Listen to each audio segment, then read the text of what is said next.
നമസ്കാരം പ്രിയപ്പെട്ടവരെ. ശ്രീ ശങ്കരാചാര്യ സംസ്കൃത സർവകലാശാല കൊയിലാണ്ടി പ്രാദേശിക കേന്ദ്രം മലയാള വിഭാഗം ഭാരതീയ സാഹിത്യ ചിന്തകൾക്ക് ഒരാമുഖം എന്ന വിഷയത്തിൽ സംഘടിപ്പിക്കുന്ന വെബിനാറിൽ രീതിയും ശൈലിയും സാഹിത്യ ചിന്തകളുടെ സമാന്തരങ്ങൾ എന്ന വിഷയത്തിൽ സംസാരിക്കാൻ എന്നെ ക്ഷണിച്ച ഡോക്ടർ വി അബ്ദുൽ ലത്തീഫിനും സഹപ്രവർത്തകർക്കും ഹൃദയപൂർവ്വം നന്ദി. ശീർഷകത്തിൽ തന്നെയുണ്ട് ഈ വിഷയത്തിൻ്റെ രാഷ്ട്രീയം എന്ന് ഞാൻ വിചാരിക്കുന്നു. ഒന്ന് മറ്റൊന്നിൻ്റെ അനുകരണമെന്നോ മറ്റൊന്നിനു മുമ്പേ ഉണ്ടായതെന്നോ കൂടുതൽ ആധികാരികമെന്നോ ഉള്ള ധ്വനികൾ നൽകാതെ സമാന്തരമായി പോകുന്ന രണ്ട് ചിന്താശാഖകളായി നിലനിൽക്കും എന്നൊരു ധ്വനി ആ ശീർഷകത്തിലുണ്ട്. അത്തരമൊരു നിലപാടിനോട് ചേർന്ന് നിന്നുകൊണ്ട് തന്നെ ഈ വിഷയത്തെക്കുറിച്ച് സംസാരിക്കാമെന്നാണ് കരുതുന്നത്. ഒരു ഡിസ്ക്ലെയിമർ കൂടി മുന്നിലുണ്ട്. അത് പാശ്ചാത്യ ചിന്തകർ ഉപയോഗിക്കുന്ന റൈറ്റർ എന്ന വാക്കിനെ മുന്നേ പോയവർ മലയാളത്തിൽ എഴുത്തുകാരൻ എന്ന് തർജ്ജമ ചെയ്തിട്ടുണ്ട്. ഉദ്ധരണികൾ എടുക്കുന്ന സമയത്ത് നമുക്ക് നമ്മുടേതായിട്ടുള്ള മാറ്റങ്ങൾ അതിൽ വരുത്താൻ സാധ്യമല്ലാത്തത് കൊണ്ട് പലയിടങ്ങളിലും എഴുത്തുകാരൻ എന്ന് തന്നെ പ്രയോഗിക്കേണ്ടി വരും. സാധ്യമായ ഇടങ്ങളിലൊക്കെ എഴുത്തുകാരി, എഴുത്തുകാർ എന്നൊക്കെ പ്രയോഗിക്കാൻ ശ്രമിച്ചിട്ടുണ്ട്. എങ്ങാനും വിട്ടുപോയിട്ടുണ്ടെങ്കിൽ ആ പദത്തെ ലിംഗനിരപേക്ഷമായി വിവർത്തനം ചെയ്ത് കേൾക്കാൻ ഒരു അപേക്ഷയുണ്ട്. നമുക്ക് ഈ വിഷയത്തിലേക്ക് കടക്കാം. സാഹിത്യകലയുടെ മൗലിക ഘടകം എന്ന നിലയിൽ ശൈലിക്ക് സാഹിത്യകൃതിയിൽ പ്രമുഖമായ സ്ഥാനമുണ്ട്. പാശ്ചാത്യർ സ്റ്റൈൽ എന്ന പദം കൊണ്ട് ആണ് ഈ സാഹിത്യ തത്വത്തെ വ്യവഹരിക്കുക. അതിനെ കുറിക്കാൻ പൗരസ്ത്യർ രീതി എന്ന പദം ഉപയോഗിക്കും. ഡിക്ഷൻ സാമാന്യമായ അർത്ഥത്തിൽ ശൈലിയെ കുറിക്കുമെങ്കിലും സൂക്ഷ്മാർത്ഥത്തിൽ സ്റ്റൈലിൽ നിന്നും വ്യത്യസ്തമാണ്. ഈ ഭേദം വൃത്തി, രീതി എന്നീ പൗരസ്ത്യ പരികൽപ്പനകൾക്ക് തമ്മിലും കാണാം. പദരചന, നമ്മളതിനെ ഡിക്ഷൻ എന്ന് പറയുന്ന വാക്കുകൊണ്ടാണ് സൂചിപ്പിക്കുന്നത്. പദരചന ശൈലിയുടെ ഉപാധികളിലൊന്ന് മാത്രമാണെന്നേ കരുതാൻ പറ്റൂ. ശൈലിയുടെ പ്രാഥമികമായ ബാഹ്യബലത്തെയാണ് ഡിക്ഷൻ കുറിക്കുന്നത്. അതാണ് പാശ്ചാത്യ സങ്കല്പത്തിൻ്റെ ഒരു പ്രധാനപ്പെട്ട തന്തു. പദരചന, ഡിക്ഷൻ ശൈലിയുടെ ഉപാധികളിലൊന്നായിട്ടാണ് അവർ കാണുന്നത്. ഇപ്പം വിശിഷ്ട പദരചന രീതി എന്നുള്ള സൂത്രം ഒന്ന് ഓർത്ത് നോക്കാവുന്നതാണ്. ഇത് നമ്മൾ പറയുമ്പം മെഴുകുപലകയിൽ എഴുതാൻ ഉപയോഗിക്കുന്ന എഴുത്താണി എന്നർത്ഥമുള്ള സ്റ്റൈലസ് എന്ന ലത്തീൻ പദത്തിൽ നിന്നാണ് സ്റ്റൈൽ എന്ന ഇംഗ്ലീഷ് പദം ഉണ്ടായത്. പിൽക്കാലത്ത് ഇതിൻ്റെ അർത്ഥവിവക്ഷകളൊക്കെ മാറി വ്യക്തിയുടെ ആശയപ്രകാശന രീതി എന്നോ അനുഭവ പ്രകാശനത്തിന് ഭാഷ എന്ന മാധ്യമം ഉപയോഗിക്കുന്ന വിധം എന്നോ ഒക്കെ സാഹിത്യവുമായി ബന്ധിപ്പിച്ച് ഈ വാക്കിന് അർത്ഥങ്ങൾ മാറി വന്നു.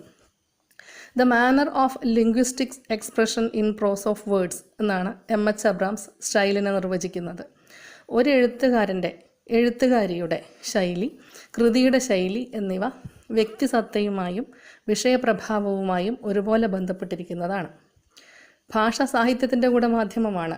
അതിൻ്റെ വിവിധ ഘടകങ്ങളെക്കുറിച്ചും കാവ്യശൈലിയെക്കുറിച്ചും ആധികാരികമായി പരാമർശം നടത്തുന്നത് അരിസ്റ്റോട്ടിലാണ്. നമുക്ക് ആദ്യം മുതൽ ഇതൊന്ന് ഓടി പ്രദർശനം നടത്താം എന്നാണ് വിചാരിക്കുന്നത്. അതുകൊണ്ടാണത് പറയുന്നത്.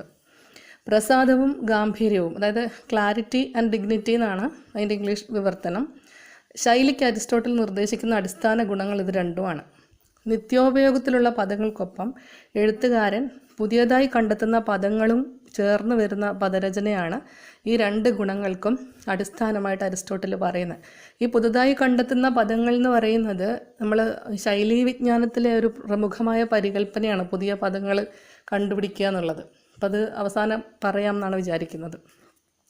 യാന്ത്രികമോ കൃത്രിമമോ ഗ്രാമ്യമോ ആവാൻ പാടില്ല ശൈലി എന്നാണ് അരിസ്റ്റോട്ടലിൻ്റെ അഭിപ്രായം. അസ്ഥാനത്തുള്ളതോ അമിതമോ ആയ അലങ്കാര പ്രയോഗങ്ങളൊന്നും പാടില്ല. ആർഭാടപൂർണമോ ഗതാനുഗതികത്വം കൊണ്ട് നിർജീവമോ ആകാൻ പാടില്ല. പ്രഭാഷണ കലയുമായി ബന്ധപ്പെടുത്തിയാണ് അരിസ്റ്റോട്ടൽ ശൈലീ ചർച്ച നയിക്കുന്നത് എന്നുള്ളതാണ് ഇതിൽ പ്രധാനപ്പെട്ട മറ്റൊരു കാര്യം. സാഹിത്യവുമായി എന്നതിലേറെ പ്രഭാഷണ കലയുമായി ബന്ധപ്പെട്ടാണ് അദ്ദേഹത്തിൻ്റെ ചിന്തകൾ പോകുന്നത്. അപ്പോൾ AD 1-ാം നൂറ്റാണ്ടിലെ ദിമിത്രിയസ് ശൈലിയെ 4ആയി തരംതിരിക്കുന്നുണ്ട്: plain, magnificent, elegant and powerful. യഥാക്രമം ഇതിനെ നമ്മൾ ട്രാൻസ്ലേറ്റ് ചെയ്യുകയാണെങ്കിൽ സരളം, പ്രൗഢം, അലങ്കൃതം, ഓജസ്വി എന്നൊക്കെ നമുക്ക് വേണമെങ്കിൽ പൗരസ്ത്യ രീതിയിൽ അതിൻ്റെ വിവർത്തനം നിർവഹിക്കാവുന്നതാണ്. Plain, magnificent, elegant and powerful. Roman പ്രഭാഷകനും അലങ്കാരശാസ്ത്ര പണ്ഡിതനുമായിട്ടുള്ള സിസറോ, അദ്ദേഹം പ്രഭാഷകനാണ്, വീണ്ടും എടുത്തു പറയുന്നു. അദ്ദേഹം വിഷയവും ശൈലിയും അഭേദ്യമാണ് എന്നൊരു സങ്കല്പം അവതരിപ്പിക്കുന്നുണ്ട്. വിഷയഭേദമനുസരിച്ച് ശൈലിയും മാറേണ്ടതാണ് എന്നുള്ളൊരു നിരീക്ഷണം സിസറോയുടേതായിട്ടുണ്ട്. പ്രതിപാദ്യ വിഷയം ഗഹനമായിരിക്കണം, എങ്കിലേ ശൈലി ഗംഭീരമാകുള്ളൂ. പദ്യത്തിന് എന്നതുപോലെ ഗദ്യത്തിനുമുണ്ട് ശൈലിയും ലയവും. അപ്പോൾ സിസറോ തന്നെ ഏഷ്യാറ്റിക് എന്നും ആറ്റിക് എന്നും 2 തരം ശൈലികളെക്കുറിച്ച് പറയുന്നുണ്ട്. പഠിക്കുക, പഠിപ്പിക്കുക, പ്രചോദിപ്പിക്കുക, ആനന്ദിപ്പിക്കുക എന്നിങ്ങനെ വ്യത്യസ്ത കാവ്യലക്ഷ്യങ്ങൾക്ക് ഉതകുന്ന വിധത്തിൽ ശൈലി വ്യത്യാസപ്പെടേണ്ടതുണ്ട് എന്നുള്ള വളരെ സൂക്ഷ്മമായിട്ടുള്ളൊരു നിരീക്ഷണം സിസറോയുടേതായിട്ട് ഉണ്ട്. ഹൊറൈസ് ആണെങ്കിൽ വിഷയത്തിനും ഭാവത്തിനും അനുസരിച്ചാവണം ശൈലി എന്ന് സിദ്ധാന്തിക്കുന്നുണ്ട്. അപ്പം അനുഭവവുമായിട്ട്, അതായത് അവനവൻ്റെ അനുഭവവുമായിട്ട്, അവരവരുടെ അനുഭവവുമായിട്ട്, അവളവളുടെ അനുഭവവുമായിട്ട് പൊരുത്തപ്പെടാത്തൊരു ഭാഷാ ശൈലി അനുവാചകരിൽ ഉദ്ദേശത്തിൻ്റെ എതിർഫലം ഉണ്ടാക്കും എന്ന് ഹൊറൈസ് പറയുന്നു. ദുഃഖത്തിന് ശോകാത്മകമായിട്ടുള്ള ശൈലി സ്വീകരിക്കണം, രൗദ്രവും ഹാസ്യവും ഒക്കെ ആണെങ്കിൽ അതിനിണങ്ങുന്ന ശൈലി സ്വീകരിക്കണം. അപ്പോൾ പൗരസ്ത്യ സാഹിത്യ മീമാംസയുമായിട്ട് ഇത് കൃത്യമായിട്ട് ഒത്തുപോകുന്നുണ്ട് ഈ നിരീക്ഷണം. അപ്പം കവിതയുടെ മൂടുമായിട്ട് ഇണങ്ങുന്ന വൃത്തങ്ങൾ സ്വീകരിക്കുന്ന ഒരു രീതി നമുക്കുണ്ടായിരുന്നു, പൗരസ്ത്യർക്കുണ്ടായിരുന്നു എന്ന് ഓർക്കുക. വിലാപകാവ്യങ്ങൾക്ക് സ്വീകരിക്കുന്ന വൃത്തങ്ങളുടെ സ്വഭാവമല്ല ശൃംഗാരപ്രധാനമായ കാവ്യങ്ങളിലെ വൃത്തങ്ങൾക്കുണ്ടാവുക. ഇപ്പം പ്രസാദാത്മകത്വമാണ് ഒരു കവിതയുടെ മൂടെങ്കിൽ മന്ദാക്രാന്തി ഉപയോഗിക്കില്ല. അപ്പം മന്ദാക്രാന്ത എന്ന് പറഞ്ഞാൽ മന്ദമായ കരച്ചിലിനാണ്. ഇപ്പം ശ്രദ്ധര എന്ന് പറഞ്ഞാൽ മാല ഇട്ടവൾ എന്നാണ് അർത്ഥം. അജകര ഗമനം എന്ന് പറഞ്ഞാൽ പെരുമ്പാമ്പിൻ്റെ പോക്ക്. അപ്പോൾ പ്രതിപാദ്യ വിഷയവും സ്വഭാവവും ഒരു വൃത്തത്തിൻ്റെ നാമനിർണയത്തെ അടക്കം സ്വാധീനിച്ചിട്ടുണ്ട് എന്നുള്ളതാണ് അതിൽ നിന്ന് വ്യക്തമാകുന്നൊരു സംഗതി. ലോങ്കിനസിലൊന്ന് കയറി നോക്കാം, അവിടെ എന്താണ് അദ്ദേഹം പറഞ്ഞിരിക്കുന്നത്. ഇപ്പോൾ ശൈലിയെക്കുറിച്ച് അദ്ദേഹം പറഞ്ഞിട്ടുണ്ട്. ഉദാത്തതയെക്കുറിച്ച് പറയുമ്പോൾ ഉദാത്തതയുടെ 5 ഉറവിടങ്ങളിൽ ഒന്നായിട്ട് ലോങ്കിനസ് നിർദ്ദേശിക്കുന്നത് തന്നെ ഉത്കൃഷ്ടമായ ശൈലിയാണ്. അപ്പോൾ ഉചിതമായ പദങ്ങളുടെ തിരഞ്ഞെടുപ്പ്, വീണ്ടും നമ്മൾ ശൈലി വിജ്ഞാനീയത്തിലേക്ക് പോയി നോക്കുവാണെങ്കിൽ അതിൽ ഏറ്റവും പ്രധാനപ്പെട്ട ഒരു പരികല്പന എന്ന് പറയുന്നത് ചോയ്സാണ്, തിരഞ്ഞെടുപ്പ്. അപ്പോൾ ലോങ്കിനസ് അതിവിടെ പറഞ്ഞു കഴിയുന്നുണ്ട്. വേണേൽ നമുക്ക് ആ രീതിയിൽ ഇതിനെ ഒന്നും കൂടി ചുരുക്കി പറയാവുന്നതാണ്. അപ്പോൾ ഉചിതമായ പദങ്ങളുടെ തിരഞ്ഞെടുപ്പ് അതും ശൈലി വിജ്ഞാനീയത്തിൻ്റെ ഒരു പ്രമുഖ പരികല്പനയാണ്. അലങ്കാരങ്ങളുടെ പ്രയോഗം, സുഘടിതമായ രചന എന്നിവയാണ് ഉത്കൃഷ്ട ശൈലിക്ക് ലോങ്കിനസ് നിർദ്ദേശിക്കുന്ന ഉപാധികൾ. അവിടെ നിന്ന് നമ്മൾ നിയോ ക്ലാസിസിസത്തിൻ്റെ ഒരു കാലഘട്ടത്തിലേക്ക് വരുവാണെങ്കിൽ ശൈലിയെക്കുറിച്ചുള്ള സങ്കല്പം കുറച്ചുകൂടി കർക്കശമാവുന്നത് കാണാം, പാരമ്പര്യത്തിനനുസരിച്ച് വരുന്നത് കാണാതെ. അപ്പം അത് ശൈലിയെക്കുറിച്ച് മാത്രമല്ല ഉണ്ടായിട്ടുള്ളത്, സാഹിത്യത്തിൻ്റെ വിഷയത്തെപ്പറ്റിയും രൂപത്തെപ്പറ്റിയുള്ള ചർച്ചകളെല്ലാം ഒരു നിയോ ക്ലാസിക് കാലഘട്ടത്തിൽ വളരെ കർക്കശമായിരുന്നു. പാരമ്പര്യത്തോടടുത്ത് നിൽക്കണം എന്നുള്ള രീതിയിലേക്കാണ് പോയിരുന്നത്. ഇപ്പോൾ ക്ലാസിക് കൃതികളെ എല്ലാത്തിലും എന്നതുപോലെ ശൈലിയിലും അനുകരിച്ച് കൊള്ളുക എന്നായിരുന്നു ആ കാലഘട്ടത്തിൻ്റെ അനുശാസനം തന്നെ. അപ്പോൾ ശൈലിയെക്കുറിച്ചും കാവ്യഭാഷയെക്കുറിച്ചും തന്നെയാണ് നിയോ ക്ലാസിസിസ്റ്റുകൾ ഏറെ സംസാരിച്ചിട്ടുള്ളത്. വെർജിലിനെയാണ് അവർ മാതൃകാ കവിയായിട്ട് അംഗീകരിച്ചിരുന്നത്. ചരിത്രമാണ് സാധാരണ ഏത് സാഹിത്യ പുസ്തകം എടുത്ത് നോക്കിക്കഴിഞ്ഞാലും ഇത് വളരെ കൃത്യമായി കിട്ടുന്ന ഡാറ്റകളാണ്. സാധാരണ പദങ്ങൾ ഉപയോഗിക്കാൻ പാടില്ല, സങ്കീർണ പദപ്രയോഗങ്ങൾ വേണമെന്നായിരുന്നു നിയോ ക്ലാസിസ്റ്റുകളുടെ വാദം. ഇത് നമുക്ക് നേരത്തെ അറിയാവുന്ന കാര്യമാണ്. ഇവിടെയും കവിത എഴുതപ്പെടുന്ന രീതിയിലാണ് ഊന്നൽ പോകുന്നത് എന്നൊന്ന് ശ്രദ്ധിക്കണമെന്നേ ഉള്ളൂ. പദങ്ങളുടെ തിരഞ്ഞെടുപ്പ് എന്ന് ലോങ്കിനസ് നേരത്തെ നിർദ്ദേശിച്ചല്ലോ, അത് ഓർക്കാവുന്നതാണ്. കാവ്യഭാഷയ്ക്ക് വൃത്തബദ്ധത ഒരു അനിവാര്യതയാണെന്ന് നിയോ ക്ലാസിസിസ്റ്റുകൾ കരുതിയിട്ടുണ്ട്. അപ്പോൾ സാഹിത്യത്തെ വ്യവസ്ഥപ്പെടുത്തൽ അല്ലെങ്കിൽ ചിട്ടപ്പെടുത്തൽ പ്രതിഭയുടെ സാധ്യതകളെ പരിമിതപ്പെടുത്തും എന്നൊരു നിരീക്ഷണമുണ്ട്, അതും ശ്രദ്ധേയമാണ്. സ്റ്റൈലായാലും രീതിയായാലും രൂപപരമായ ചിട്ടപ്പെടുത്തലിലേക്ക് ഒതുങ്ങുകയാണെങ്കിൽ സംഭവിക്കുന്ന പരിമിതിയാണിത്. ഇനി കാൽപ്പനിക യുഗമാണെങ്കിൽ കാൽപ്പനിക യുഗത്തിൽ കാവ്യശൈലിയിലും കാവ്യഭാഷയിലും സ്വാഭാവികതയും ആർജവവും വേണം എന്നുള്ള വാദമാണ് പ്രബലമായിരുന്നത്. ഇപ്പോൾ കവിതയുടെ ഒരു ജനാധിപത്യവൽക്കരണം എന്ന ആശയത്തിൻ്റെ ഒരു പൂർവ്വരൂപം നമ്മൾ കാണുന്നത് വില്യം വേർഡ്സ്വർത്തിൻ്റെ ലിറിക്കൽ ബല്ലാഡ്സിൻ്റെ ആമുഖത്തിലാണ്. പോയറ്റിക് ഡിക്ഷനെ കുറിച്ച് പ്രിഫേസ് വളരെ പ്രാധാന്യത്തോടുകൂടി ചർച്ച ചെയ്യുന്നുണ്ട്. അപ്പോൾ വേർഡ്സ്വർത്തിൻ്റെ ഒരു സുന്ദരമായ നിരീക്ഷണമുണ്ട്. ഗദ്യത്തിൻ്റെയും പദ്യത്തിൻ്റെയും സിരകളിൽ ഒരേ മനുഷ്യരക്തമാണ് ഒഴുകുന്നതെന്ന്. അതുതന്നെ ആ നിരീക്ഷണം തന്നെ ഒരു കവിതയാണ് ശരിക്കും. ഛന്തോമുക്തവും ഛന്തോബദ്ധവുമായ കവിതകളെ വേർഡ്സ്വർത്ത് ഒരേ കണ്ണുകൊണ്ട് കാണുന്നുമുണ്ട്. അദ്ദേഹം ഗദ്യകവിതയ്ക്ക് എതിരൊന്നും ആയിരുന്നില്ല. ജീവിതം തുളുമ്പുന്ന ഒരു കാവ്യഭാഷ എന്നുള്ളതായിരുന്നു അദ്ദേഹത്തിൻ്റെ പ്രഥമ പരിഗണന എന്ന് മാത്രം. ശൈലിയെപ്പറ്റിയുള്ള ആധുനിക സങ്കല്പങ്ങൾ ആവിഷ്കരിച്ചതിൽ മാത്യു ആർണോൾഡിനൊരു നിർണായക സ്ഥാനമുണ്ട്. പൊതുവെ ആർണോൾഡിന് അത്ര താല്പര്യമില്ല ആൾക്കാർക്ക്, വളരെ കർക്കശക്കാരനായതുകൊണ്ട്. എന്തായാലും അദ്ദേഹം ഉദാത്തമായ വിഷയം ഉദാത്തമായ ശൈലിയിൽ ആവിഷ്കരിക്കുന്നത് മാത്രമാണ് ഉത്കൃഷ്ട കാവ്യം എന്ന് വാശി പിടിച്ചിട്ടുണ്ട്. അപ്പോൾ വിഷയത്തിൻ്റെ ഗഹനതയാണ് ഉദാത്തമായ ശൈലിയുടെ ഉറവിടം എന്ന് അദ്ദേഹം പറഞ്ഞു. സവിശേഷമായിട്ടുള്ള ഒരു ആധ്യാത്മിക പ്രചോദനമുണ്ട്. ആ ആധ്യാത്മിക പ്രചോദനത്തിന് വിധേയമായിട്ട് നമ്മൾ എഴുതാൻ വെച്ചിരിക്കുന്ന ഈ പ്രതിപാദ്യത്തെ പ്രത്യേക രീതിയിൽ ഉടച്ചു വാർക്കുന്ന ഒരു പ്രക്രിയയാണ് സ്റ്റൈൽ എന്ന പദം കൊണ്ട് ആർണോൾഡ് ഉദ്ദേശിച്ചത്. അപ്പോൾ പ്രതിപാദ്യത്തിന് ഒരു അപൂർവത വേണം, അതുപോലെ ഒരു ഡിഗ്നിറ്റി ഉണ്ടായിരിക്കണം. അതിനാണ് ഈ ഉടച്ചു വാർക്കൽ എന്നാണ് അദ്ദേഹം പറയുന്നത്. അപ്പോൾ അദ്ദേഹത്തിൻ്റെ ഒരു പ്രമുഖമായ പ്രയോഗം തന്നെയുണ്ട്, അത് ഗ്രാൻഡ് സ്റ്റൈൽ എന്നാണ്. ഇപ്പോൾ കവിതയിലെ വാക്കുകൾ ഇമോട്ടീവ് ആണെന്നാണ് അയ്യർ റിച്ചാർഡ്സിൻ്റെ അഭിപ്രായം. അപ്പോൾ കവിഭാഷ എന്ന് പറയുന്നത് ഉക്തി വൈചിത്ര്യങ്ങളുടെ ഭാഷയാണ്. അപ്പോൾ നമുക്ക് ചില പൗരസ്ത്യ ആലങ്കാരികന്മാരെ ഓർമ്മ വരും ഉക്തി വൈചിത്ര്യം എന്നൊക്കെ പറയുമ്പോൾ. താളവും വൃത്തവും വാഗർത്ഥങ്ങളെ നിർണ്ണയിക്കുന്ന ഘടകങ്ങളാണ് എന്നും റിച്ചാർഡ്സ് പറഞ്ഞിട്ടുണ്ട്. സന്ദർഭം മാറുമ്പോൾ വാക്കിൻ്റെ അർത്ഥം മാറും.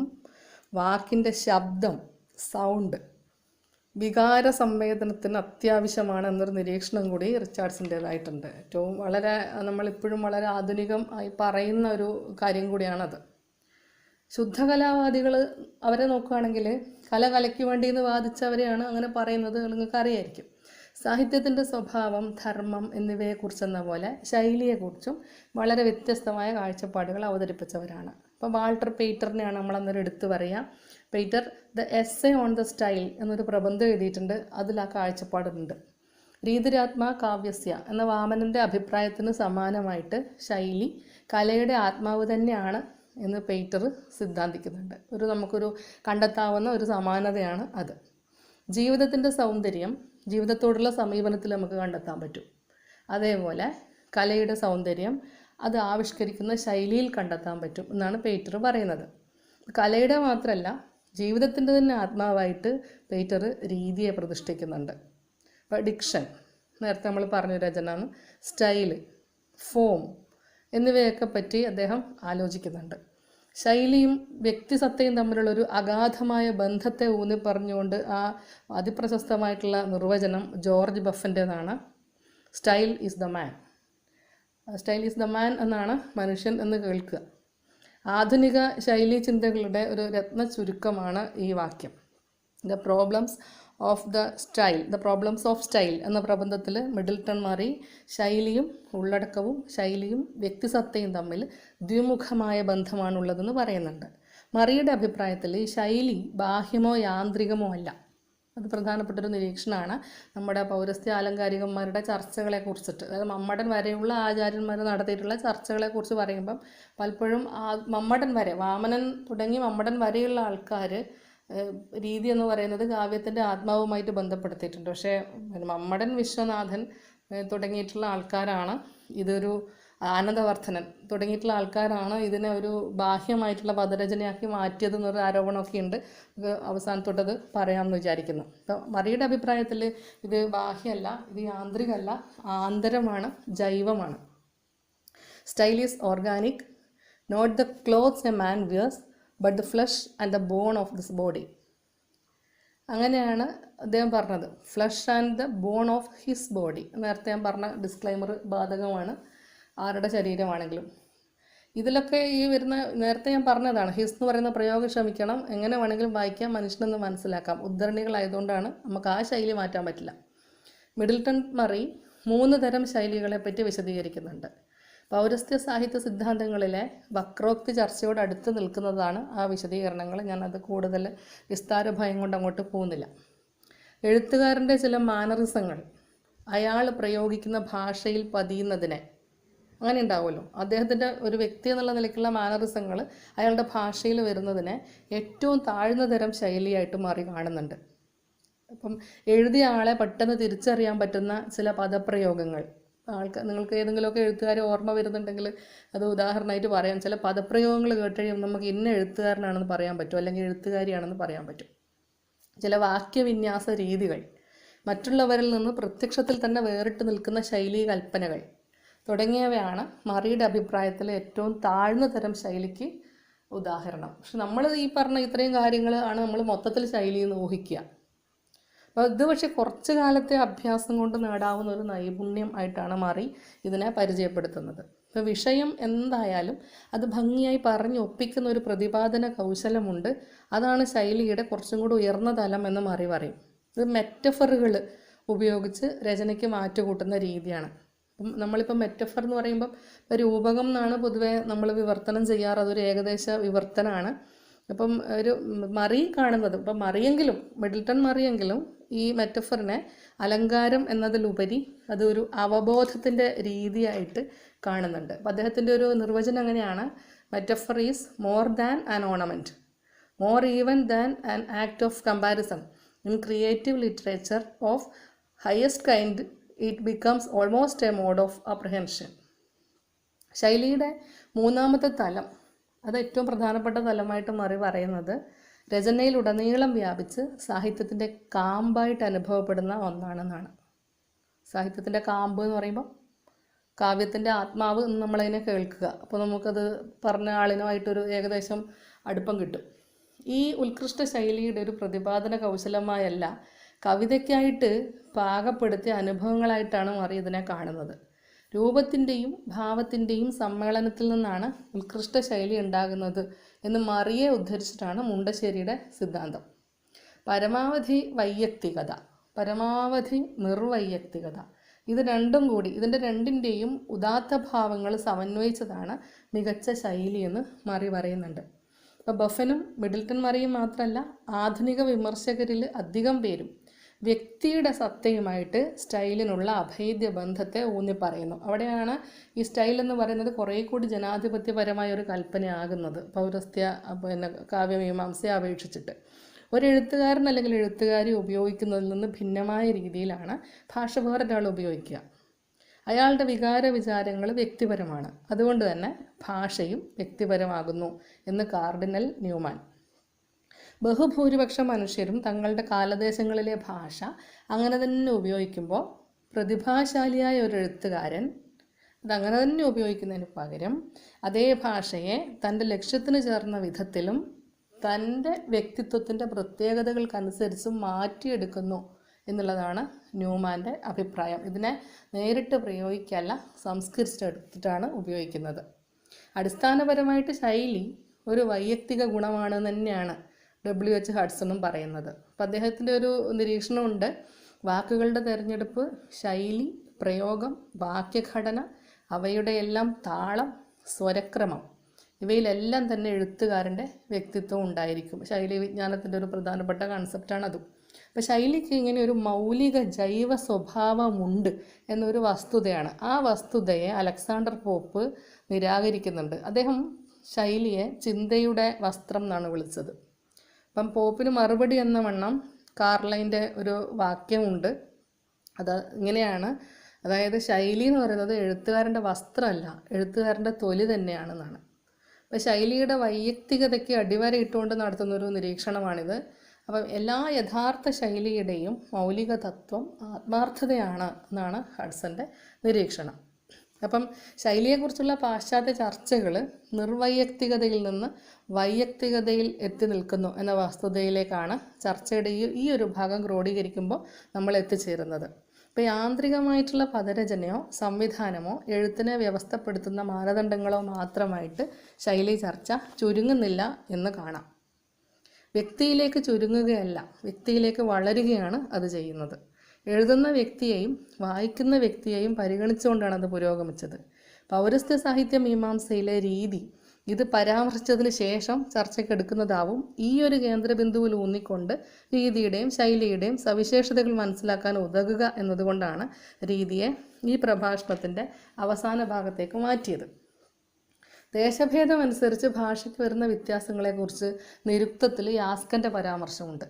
കാവ്യരചനാ രീതിയെപ്പറ്റി സൈദ്ധാന്തിക പരാമർശങ്ങളൊന്നും ഇല്ലെങ്കിലും ഇവരുടെ ഭാഷാചിന്തകളിൽ രീതി സിദ്ധാന്തത്തിൻ്റെ അടിസ്ഥാനമുണ്ട് എന്ന് ഡോക്ടർ ചാത്തനാഥ് അച്യുതനുണ്ണിയുടെ ഒരു നിരീക്ഷണം കാണാം. നാനാദേശങ്ങളിൽ നിലവിലുള്ള വേഷം, ഭാഷ, ആചാരം എന്നിവയെ കുറിക്കാൻ പ്രവൃത്തി എന്നൊരു വാക്ക് നാട്യശാസ്ത്രത്തിലുണ്ട്. ഇപ്പോൾ രീതി എന്ന് പറയുന്നത് ശരിക്കും ഭാഷാ വിഷയകമാണ്. എന്നാൽ പ്രവൃത്തി എന്ന് പറയുന്നത് ഭാഷ മാത്രമല്ല, വേഷവും ആചാരവും കൂടി ഉൾപ്പെടുന്നതിനാൽ കുറേ കൂടി വിശാലമാണ്. അപ്പോൾ ക്രിസ്തുവർഷം 7-ാം ശതകത്തിൻ്റെ പൂർവാർത്ഥത്തിൽ ജീവിച്ചിരുന്ന ബാണഭട്ടൻ ഹർഷചരിതത്തിൽ വിവിധ ദേശങ്ങളിൽ നടപ്പുള്ള കാവ്യരചനാ സമ്പ്രദായങ്ങളെക്കുറിച്ച് പറയുന്നുണ്ട്. വടക്ക് ശ്ലേഷമാണ് താല്പര്യമുള്ളത്, പടിഞ്ഞാറ് അർത്ഥത്തിന് താല്പര്യമുള്ള കൂട്ടരാണ്, തെക്കുള്ളവർക്ക് ഉൽപ്രേക്ഷയാണ് കൂടുതൽ ഇഷ്ടം, ഗൗഡദേശക്കാർ വലിയ അക്ഷരഭ്രമക്കാരാണ് എന്നാണ് അദ്ദേഹത്തിൻ്റെ ഒരു നിരീക്ഷണം. അപ്പം ദക്ഷിണദേശത്തെ കാവ്യ സമ്പ്രദായമാണ് വൈദർഭി, ഗൗഡദേശത്തേത് ഗൗഡി. അപ്പോൾ കണ്ടില്ലേ, ദേശനാമവുമായിട്ട് അത് ബന്ധപ്പെടുന്നത് കാണാം. ഭരതൻ പറഞ്ഞു വെച്ചിട്ടുള്ള 10 ഗുണങ്ങളിൽ മാധുര്യം, ഓജസ്, പ്രസാദം എന്നിവ ഏത് രീതിക്കാണോ ഉള്ളത് അതാണ് ഉത്തമ കാവ്യം എന്ന് ഭാമഹം പറയുന്നുണ്ട്. ഈ ഗുണങ്ങളും ഈ പറഞ്ഞ ദേശഭേദങ്ങളും തമ്മിലുള്ള ഒരു ബന്ധം അദ്ദേഹം സൂചിപ്പിക്കുന്നില്ല. പക്ഷേ കാവ്യാദർശത്തിൽ ദണ്ഡി രീതിയെ മാർഗം എന്ന പേരിലാണ് വിളിക്കുന്നത്. പദ്ധതി എന്ന് വിളിക്കുന്നുണ്ട്, പന്ഥാവ് എന്ന് വിളിക്കുന്നുണ്ട്, പത്മാവ് എന്നീ പര്യായങ്ങളൊക്കെ അദ്ദേഹം ഉപയോഗിക്കുന്നുണ്ട്.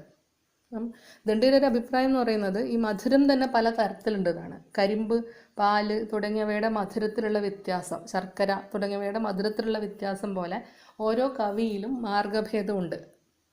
അപ്പം സ്റ്റൈലിനെയാണ് ഈ പറഞ്ഞ, നമ്മുടെ നേരത്തെ പറഞ്ഞ ഈ സ്റ്റൈലിനെയാണ്, ശൈലിയെയാണ് മാർഗഭേദം എന്ന സംജ്ഞ കൊണ്ട് ദണ്ഡി സൂചിപ്പിക്കുന്നത്. അപ്പം നേരത്തെ പറഞ്ഞല്ലോ, ഈ ആലങ്കാരികന്മാർ വാമനനായാലും ദണ്ഡി ആയാലും കവിതയുടെ മൊത്തത്തിലുള്ളൊരു സ്വരൂപത്തിൻ്റെ ഭാഗമായിട്ടാണ് രീതിയെ കാണുന്നത്.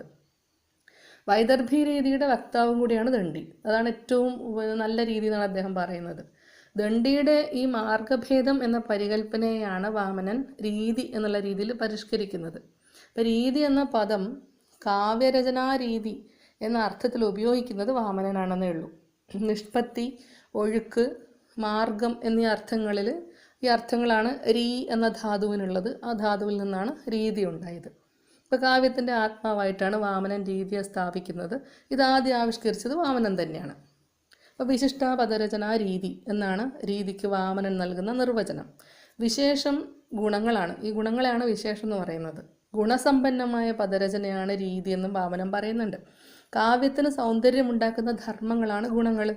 അവ വാസ്തവത്തിൽ രീതിയുടെ ധർമ്മങ്ങളാണെങ്കിലും വാമനൻ അവയെ ശബ്ദത്തിൻ്റെയും അർത്ഥത്തിൻ്റെയും കൂടി ധർമ്മങ്ങളായിട്ട് കാണുന്നുണ്ട്. അപ്പോൾ വാമനൻ്റെ പക്ഷത്തിൽ, വാമനൻ്റെ അഭിപ്രായത്തിൽ ശബ്ദത്തെയും അർത്ഥത്തെയും രചിക്കുന്നതാണ് രീതി.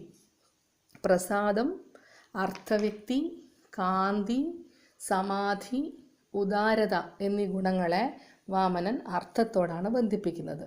ശ്ലേഷം, സമത, സുകുമാരത, ഓജസ് എന്നിവ ശബ്ദത്തോടാണ് ബന്ധപ്പെടുത്തുന്നത്. മാധുര്യം ഇത് ഈ രണ്ട് ശബ്ദത്തിൽ നിൽക്കും, അർത്ഥത്തിൽ നിൽക്കും. അപ്പം ശബ്ദാർത്ഥനിഷ്ഠമായ രചനയാണ് രീതി എന്ന് വാമനൻ മനസ്സിലാക്കിയിരുന്നു എന്നുള്ളതിന് തെളിവാണ് ഈ വിഭജനം.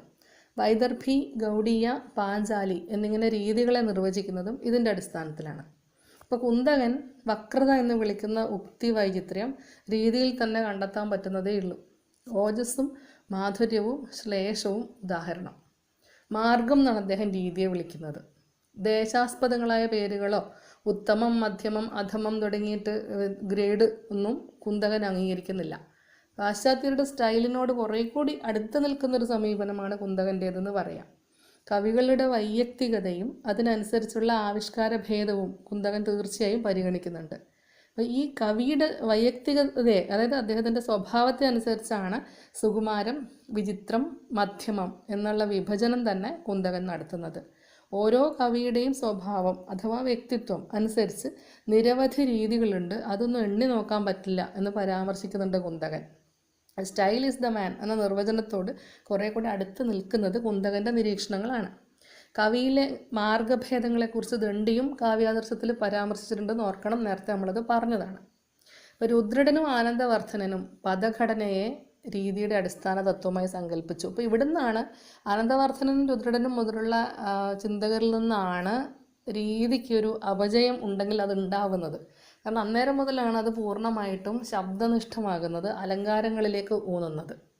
ഇപ്പോൾ രുദ്രടൻ പദഘടനയിലും സമാസത്തിലുമാണ് ഊന്നിയത്. സമാസത്തിൻ്റെ സാന്നിധ്യമാണ് അദ്ദേഹത്തിൻ്റെ രീതി വിഭജനത്തിൻ്റെ കാതൽ.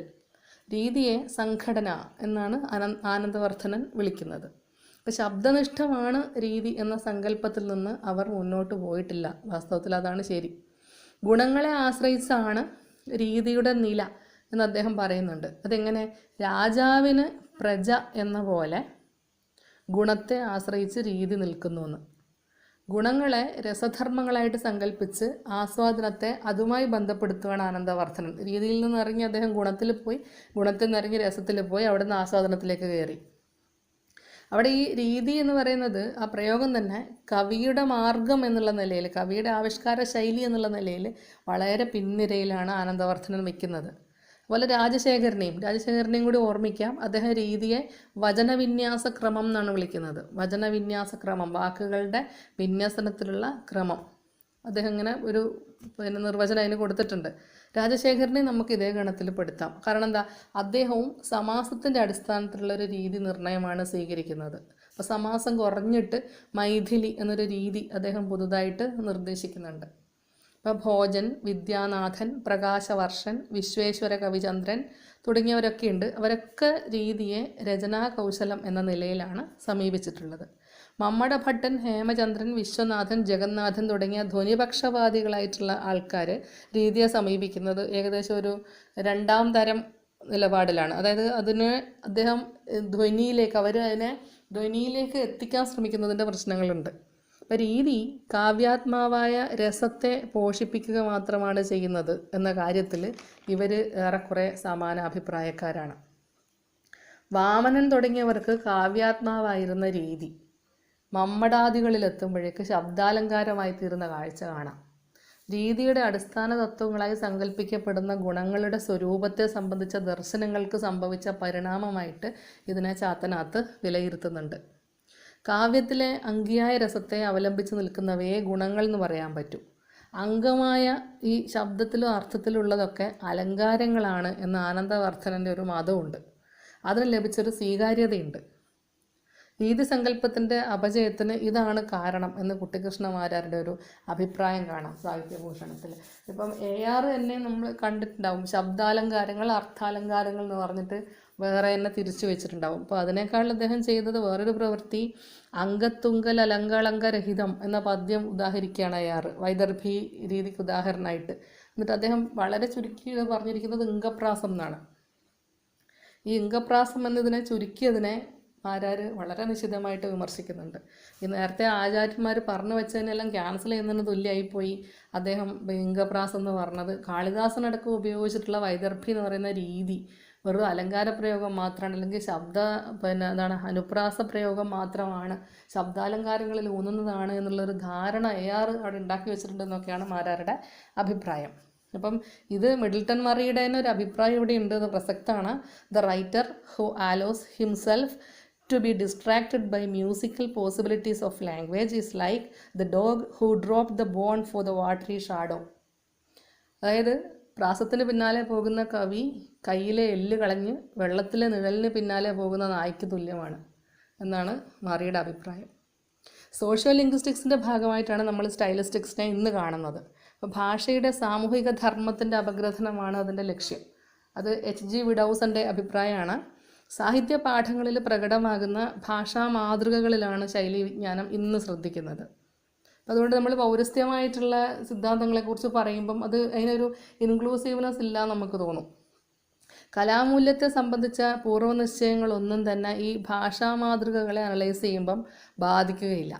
ഒരു പാഠത്തിൽ ഭാഷയുടെ പ്രയോഗരീതി എപ്രകാരമാണ് എന്ന് അന്വേഷിക്കുക മാത്രമാണ് ശൈലി വിജ്ഞാനം ചെയ്യുക. അപ്പോൾ വാക്കുകളുടെ സംവിധാനത്തിന്, സംഘടനയ്ക്ക്, സംരചനയ്ക്ക്, രീതിക്ക്, മാർഗത്തിന്, വൃത്തിക്ക് അങ്ങനെ നിയത നിയമങ്ങളൊന്നുമില്ല.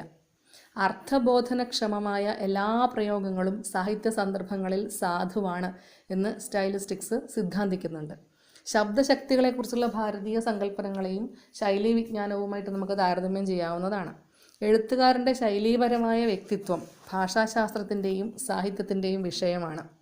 ശൈലിയെക്കുറിച്ചുള്ള ചർച്ചകൾ രീതി ചർച്ചയ്ക്ക് സംഭവിച്ചതുപോലെ കവിയെ പുറന്തള്ളുകയോ അലങ്കാര പഠനം എന്ന ബാഹ്യതലത്തിൽ ഉറച്ചു പോവുകയോ ചെയ്യുന്നില്ല.